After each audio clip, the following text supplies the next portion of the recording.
Hello everyone. I'm now in the book of Nehemiah, and just a reminder to you that I read the first chapter word for word, and then I pick up the subheadings of the following chapters just to give you a hint of what's coming next in the story. And anyway, we've been through, oh boy, 1, 2, 3, 4, 5, 6, 7, 8, 9, 10, 11, 12, 13, 14. Wow, I can't believe it. I've been through 14 books so far. Okay, these are the words of Nehemiah, the son of Hachaliah. It came to pass in the month of Chislev, in the 20th year, as I was in Shushan, the citadel, that Hanani, one of my brethren, came with me from Judah, and I asked them concerning the Jews who had escaped and who had survived the captivity, and concerning Jerusalem. And they said to me, the survivors who are left with the captivity in the province are there in great distress and reproach. The wall of Jerusalem is also broken down, and its gates are burned with fire. So it was when I heard these words that I sat down and wept, and I mourned for many days. I was fasting and praying before the God of heaven. And I said, I pray, Lord God of heaven, O great and awesome God, you who keep your covenant and mercy with those who love you and observe your commandments, please let your ear be attentive and your eyes open, that you may hear the prayer of your servant, which I pray before you now day and night for the children of Israel, your servants, and confess the sins of the children of Israel, which we have sinned against you. Both my father's house and I have sinned. We have acted very corruptly against you, and have not kept the commandments, the statutes, nor the ordinances which you commanded your servant Moses. Remember, I pray, the word that you commanded your servant Moses, saying, if you are unfaithful, I will scatter you among the nations.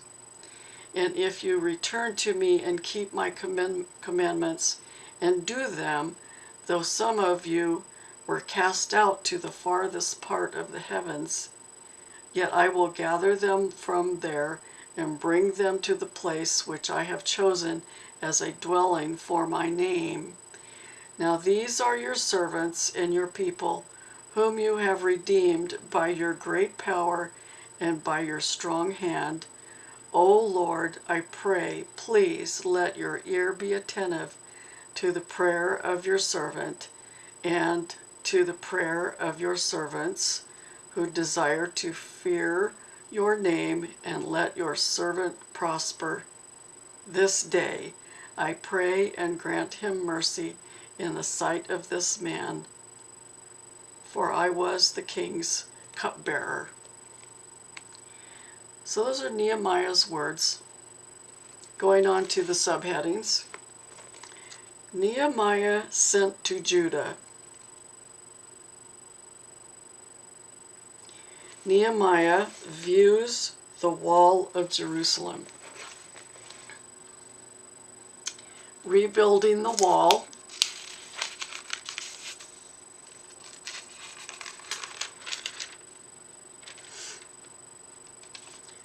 The wall, the wall defended against enemies.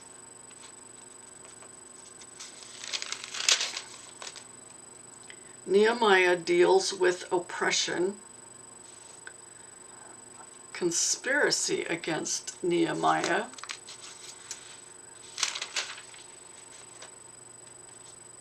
The wall completed.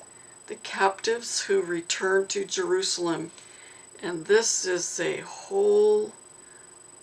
another genealogy, another list of all the people that were captives that returned to Jerusalem. And it goes page page after page. And like I mentioned earlier, I'm a genealogist.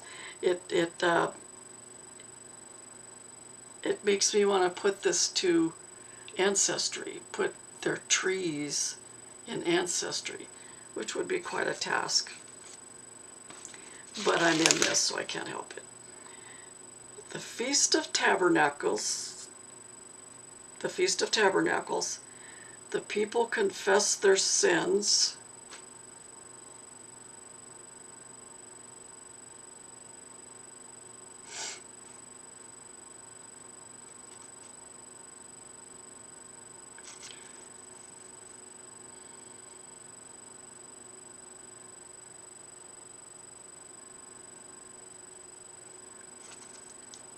This is a narrative of a blessing that these people gave to the Lord.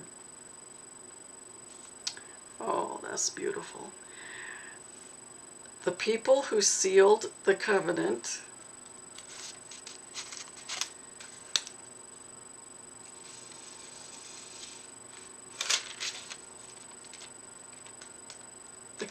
that was sealed,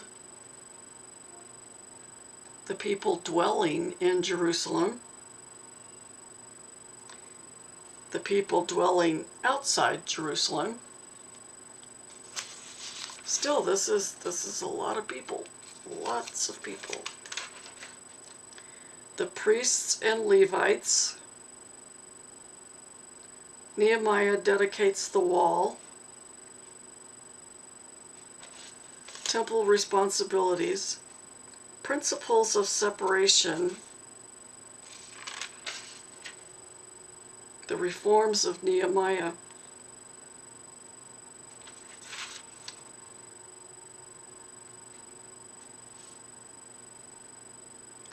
I'd like to read Principles of Separation. This is Nehemiah 13. On that day they read from the book of Moses in the hearing of the people, and in it was found written that no Ammonite or Moabite should ever come into the assembly of God, because they had not met the children of Israel with bread and water, but hired Balaam against them. I earlier pronounced that Balaam, against them to curse them. However, our God turned the curse into a blessing. So it was when they had heard the law that they separated all the mixed multitude from Israel. That's the principles of separation. And then the last one is the reforms of Nehemiah.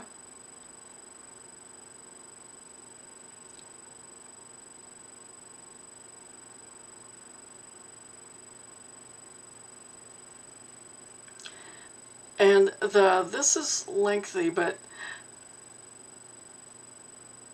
it ends the story of Nehemiah. So do you mind if I just go ahead and read it? Okay, the reforms of Nehemiah. Now before this, Eliashib, the priest, having authority over the storerooms of the house of our God, was allied with Tobiah, and he had prepared for him a large room where previously they had stored the grain offerings, the frankincense, the articles, the tithes of grain, the new wine and oil, which were commanded to be given to the Levites and singers and gatekeepers, and the offerings for the priests. But during all of this, I was not in Jerusalem, for in the 32nd year of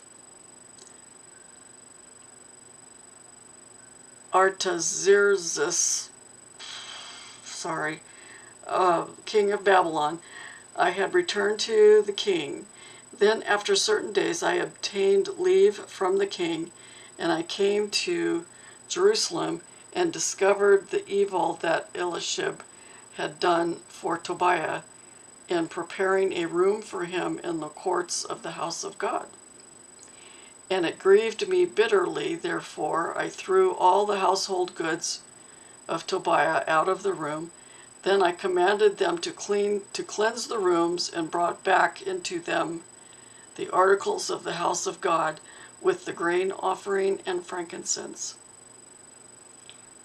I, Nehemiah, also realized that the portions for the Levites had not been given them, for each of the Levites and the singers who did the work had gone back to his field. So I contended with the rulers and said, "Why is the house of God forsaken?" And I gathered them together and set them in their place. Then all Judah brought the tithe of the grain.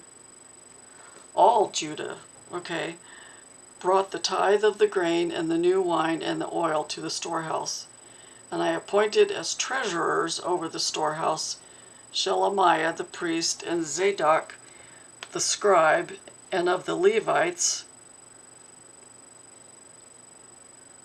Pedaiah, and next to them was Hanan the son of Zakur, the son of Mattaniah, for they were considered faithful, and their task was to distribute to their brethren. He goes on, "Remember me, O my God, concerning this, and do not wipe out my good deeds, for I have done for the house of my God and for its servants." In those days I saw people in Judah treading wine presses on the Sabbath, and bringing in sheaves and loading donkeys with wine, grapes, figs, and all kinds of burdens, which they brought into Jerusalem on the Sabbath day. And I warned them about the day on which they were selling provisions. Men of Tyre dwelt there also, who brought in fish and all kinds of goods, and sold them on the Sabbath to the children of Judah and in Jerusalem. So if you read between the lines, they're not supposed to be doing that on the Sabbath.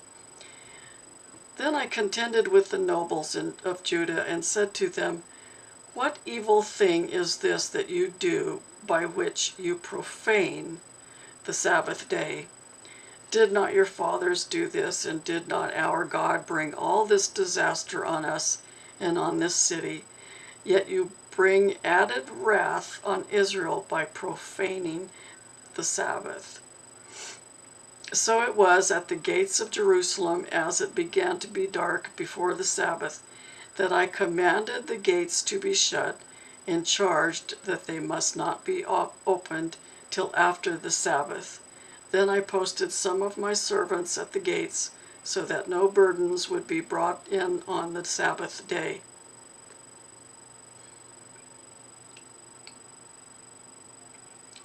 Now the merchants and sellers of all kinds of wares lodged outside Jerusalem once or twice.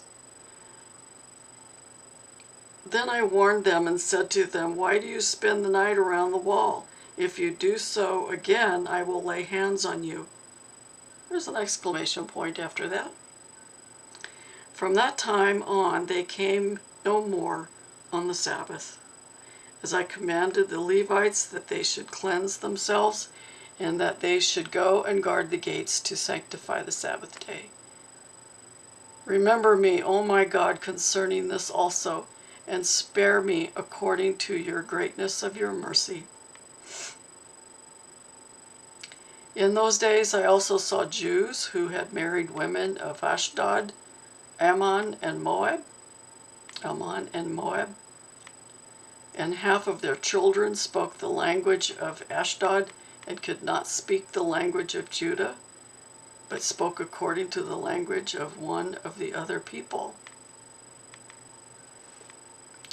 So I contended with them and cursed them, struck some of them and pulled out their hair, and made them swear by God, saying, "You shall not give your daughters as wives to their sons, nor take your daughters for your sons or yourselves.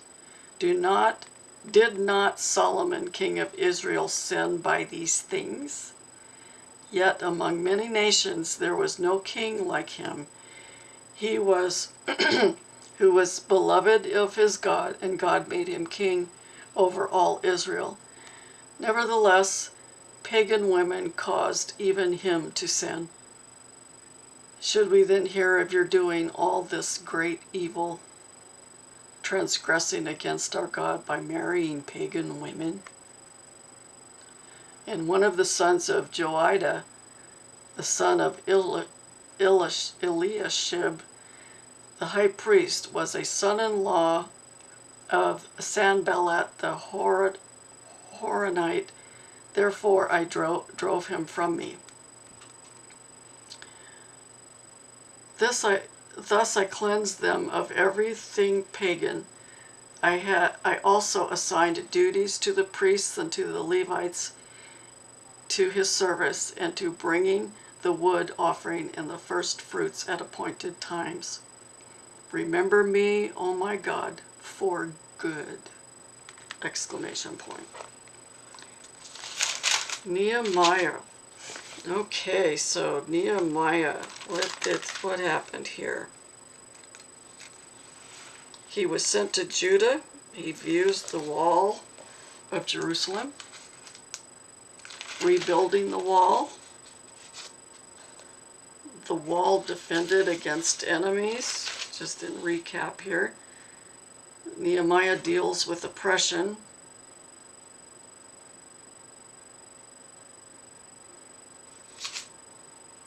That goes deep into the things that they're having to go through.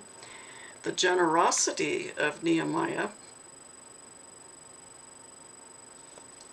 Conspiracy against Nehemiah.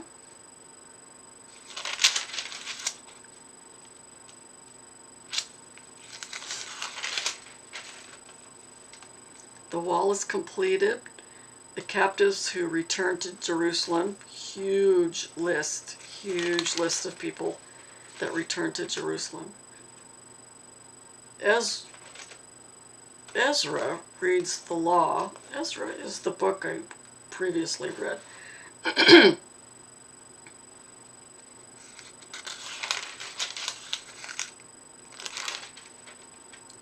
The Feast of Tabernacles.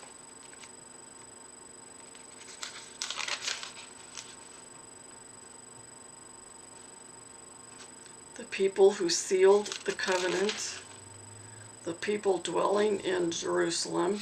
Another list of all the people. The people dwelling outside of Jerusalem. This would be outside the wall. The priests and Levites. Temple responsibilities. Principles of separation. And the reforms of Nehemiah. Very, very important person. Loved deeply by God, and he loved his God too. That was just beautiful. Okay, I hope you enjoyed that, and I'll see you again when I read the book of Esther. Okay, see you then. Bye-bye.